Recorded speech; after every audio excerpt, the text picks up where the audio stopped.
Independence day அன்னைக்கு கொடியை ஹாய்ஸ் பண்ணுவாங்க, ஏத்துவாங்க. ஆனா ரிபப்ளிக் டே அன்னைக்கு கொடியை ஏத்த மாட்டாங்க. ஆல்ரெடி டாப்ல தான் இருக்கும். ஜஸ்ட் அன்ஃபர்ல் மட்டும் தான் பண்ணுவாங்க. பூக்கள் வந்து கொட்டும். இது ஏன் அப்படின்னா, சுதந்திர தினம் நம்ம கொண்டாடுறதுக்கான நோக்கம் வந்து பிரிட்டிஷ் கிட்ட இருந்து நம்ம விடுதலை அடையிறோம், அதை செலிப்ரேட் பண்றதுக்காக, நம்ம கொடி மேல போகுதுன்றதை செலிப்ரேட் பண்றதுக்காக கொண்டாடுறது தான் இண்டிபெண்டன்ஸ் டே. 1947 வந்து கொண்டாடுறோம். அதை வந்து இப்ப வந்து ஒரு வருஷமும் செங்கோட்டையில, ரெட் ஃபோர்ட்ல நம்ம பிரைம் மினிஸ்டர் கொடியேற்றுவார். ஏன்னா அப்ப கவர்மெண்ட் மக்களோட தலைவர் அப்படின்ற மாதிரி யார் தலைவரும் பிஎம் ஓகே கொடியேற்றுவாங்க.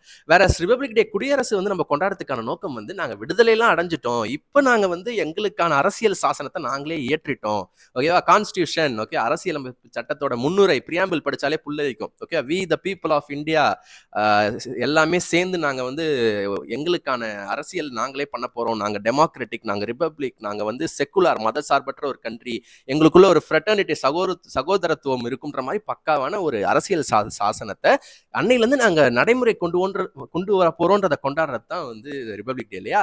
ஸோ அன்னைக்கு வந்து மக்கள் தலைவர்ன்றதோட இந்தியாவோட முதல் குடிமகன், ஹெட் ஆஃப் த ஸ்டேட்னு சொல்லப்படுற பிரசிடென்ட் வந்து என்ன பண்ணுவார்னா, நாங்க ஆல்ரெடி மேல வந்து நம்ம கொடி ஏறிடுச்சு, ஜஸ்ட் இப்ப கொண்டாடுறோன்றதுக்காக அன்ஃபர்ல் பண்ணுவாங்க. இது வந்து அது செங்கோட்டையில நடக்கிற மாதிரி இது வருஷம் வந்து ராஜ்பாத் அப்படின்னு சொல்லுவாங்க. அதாவது அஃபிஷியல் முக்கியமான இதெல்லாம் நடக்கிற இந்தியா நியூ டெல்லியில இருக்கிற இடம், ஓகேவா. ஸோ இது ஒரு சின்ன இன்ட்ரெஸ்டிங் ஃபேக்ட், நிறைய பேருக்கு ஷேர் பண்ணுங்க.